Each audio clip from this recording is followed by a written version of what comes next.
a big part of your life was playing Captain Stubing on the Love Boat, and you're not scared of it. You're not embarrassed by it. I'm going to move these out of. Well, I'm thrilled to have had that opportunity. You know, because some people they have an interesting relationship with their past work, don't they? I guess they do. The relationship I have with the character is that I was just an actor playing him, you know, and the uniform doesn't fit anymore.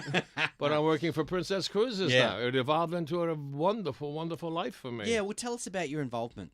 Well, I've been there since 1986. When the show went off the air, I got a call from the head of public relations. I was doing a play in Cape Cod at the time, and he said, Gavin, you only had 2 small ships.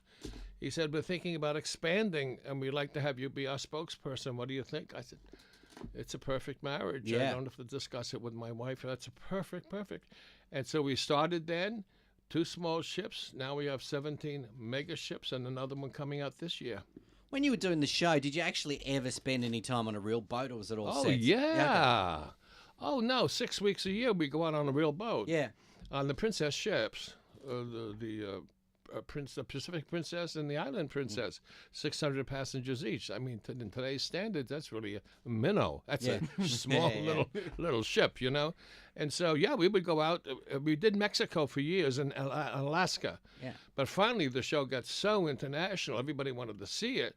We started to go to England and Paris and then Copenhagen and that whole kind of a trip. And then we went to China and Japan and then we were all over the place. We went to Russia. Well, yeah. I mean, back in the day, you came to Sydney and did an episode, and then we've got Modern Family coming here. They're going to do an episode. I here just too. read about that in the paper the other day. Yeah, that's going to be great. I mean, that's one of the probably the second hottest comedy in the States.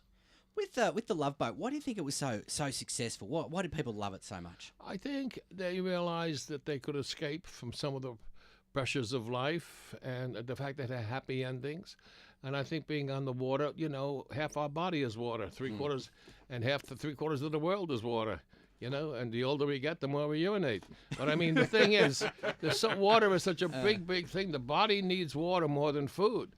And I think psychologically that works for people. I was just thinking that this morning somebody mentioned so many things I did took place on the water as an actor, you know. A lot of television, a lot of movies. I was on water.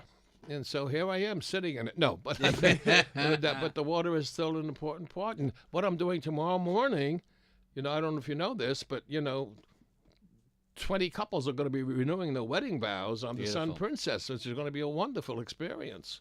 I hope they all want to do it. You know, sometimes they do. They had a contest. Yeah. Well, maybe she sent the thing in and maybe they lied. I don't know. But one couple's been married for half a century, and they're going to renew their vows. That's going to be nice. I'm going to talk to all of them and take shots and things like that. Fabulous. You know, it just enhances my life meeting these people. You know my favourite episode of The Love Boat? The parrot. Captain Stubing is a jerk. You can't even remember it, can you? You would like that one. Yeah, that wasn't my favorite. Tell me, there wasn't a real parrot. The parrot didn't say it, did it? They have someone behind it. Well, no, the parrot didn't belong to Screen Actors Guild, no. You've been a voting member of the Academy for 60 years. Since right after Operation Petticoat, 1959, yeah. Yeah, and so, you know, is it still exciting to vote every year? You forget something? No, I didn't forget. The truth is, it's not so exciting for me anymore. Yeah. Because I'm not involved in it like I used to be. Right. I mean, I used to live, breathe, and eat those award shows. Yeah. And my values aren't there anymore. But I see as many movies as I can. Yeah. You know, in Nebraska, have you seen Nebraska? No, I haven't seen it. Well, the woman that plays the wife, she's up for an award, June Squibb. She's 84. She's a year and a half older than I am. She played my wife on a road tour of Showboat once. We traveled all over the country. And she was a working actress, and she was in the 20s. Yeah. And finally, at the age of 84, she gets a part where she can really score. I mean, I love it when those things happen. Yeah. And Bruce Dern is 77. You should see that movie. And he's finally got a part he can get his teeth into. And but it's going to be a very interesting race. I think the way it looks to me is I think Gravity will win for the best director. I think the best picture will be 12 Minutes as a Slave. No, 12 Years as a Slave. It's all up for grabs. You just don't know. And in the academy now, this happens. You keep getting younger people coming in, and the younger people have different values and see things differently than the old cats did. Yeah. And we were younger ones too when we came in. Tony Curtis is the one that got me. Tony Curtis and Arthur O'Connell in the actors branch where I was. You have to be submitted by 2 members, and they look at all the things you've done. And so I had done Operation Petticoat with Cary Grant and Tony, and so Arthur O'Connell, the wonderful actor, I think he got an Oscar for some movie, and Tony recommended me in my thing. So I've been in there since '59. The big change these days is that, actors and they're all under the spotlight in a way we've never seen before. What do you make of it? I think it sucks. I think the poor people, I'm glad I'm not in that anymore. Yeah. But here, down under, it's just absolutely wonderful because people are so nice. Yeah. It's not like the paparazzi back home. We had some of it, just a touch of it. But now they can't go any place, they can't do anything, and with the computer and all, there was no privacy left anymore. So you can have some gifted actors, people that really like what they're doing and have wanted to do it all their lives, but say it's not worth it. It's not worth it. I have children. I don't want children to read terrible things people are making up about me. It's just, you don't. In the old days when I was a kid, you had the studio system. Just MGM and 20th Century Fox and Universal. They controlled all the publicity. They used to have magazines. You never knew about the private lives of people except what they wrote. And everything was private, so you never knew really what was going on. People would dream about and I that think now, it's wouldn't they? yeah, and I think it's much better if they made up what the real person was like. Instead of hearing some of these things, because some of the things they write about, I just feel sorry for some of these people. Some of them are drinking themselves too much, and they can't go any place. You can't go any place. And people they get paid for being the first one with that picture. You see this the young guy like Justin Bieber having such a terrible time. Come on. The kid can sing, but leave him alone. He's making all these mistakes like a lot of kids do when they're young. But he's and look at the other one, her with looking the thing on the wall or whatever what's her name? Lindsay Lohan. No, the other one. Miley Cyrus. Miley Cyrus. Yeah. Where's the dad?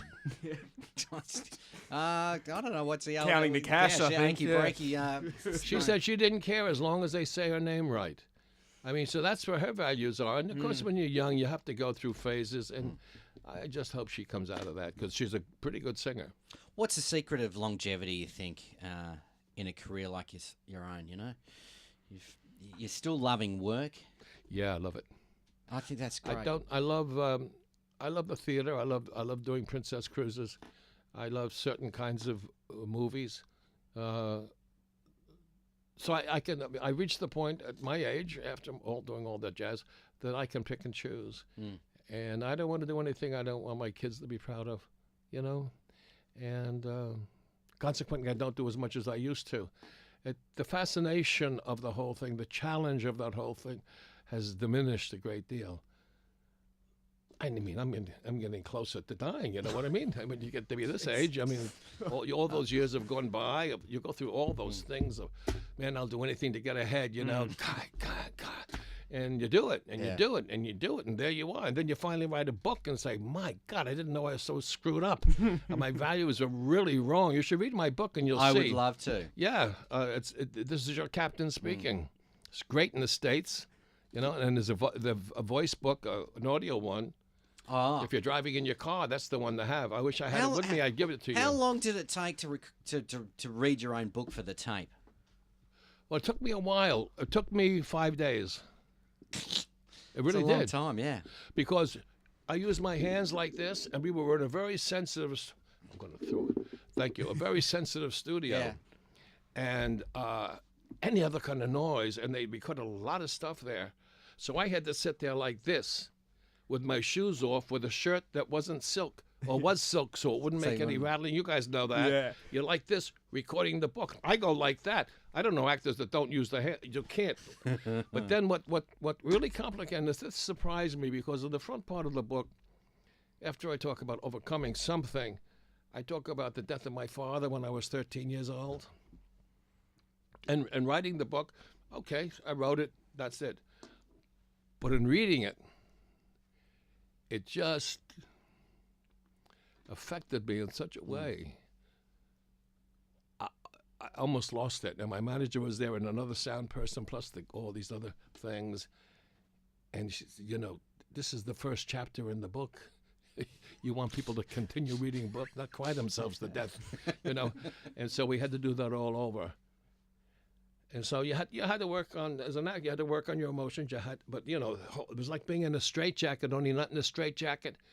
You couldn't move in the chair because everything was so sensitive. Mm. So that made it a little more complicated, but people seemed to like it. I bet. Final question for you, Gavin MacLeod. Do you get seasick at all? Never been seasick once in my life, but I'll tell you what happens to me every time I come here. I get, what do you call that from the airplane? Jet lag. I'm just about to come out of it. I'm just about coming out of it, and I've been here for 2 years. No, I've only been here for 2 days. Mate, it's as always a pleasure to chat to you. Let's play it out with the song.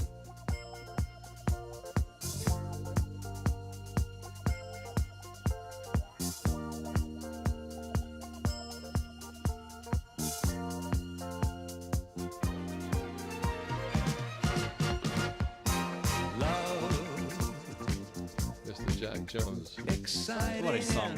Isn't that one? Really gets you, doesn't it? Every time. It gets me every time, too. You've heard it a few more times than me. I heard it a lot, and Jack is an old friend of mine. He just sang it. I just got a star in Palm Springs. Yes. He sang. He made some new lyrics. I wish I had him with me. They were very clever. Well, they're all about me, so of course I think they were clever, but, he's a great singer. Well, they do that show in Palm Springs, don't they, with all the Palm Springs Follies. This is the last year. The youngest person is 80 years old. It's the last year of it. Yeah, the ending it. Oh. Yeah. I found it a little depressing.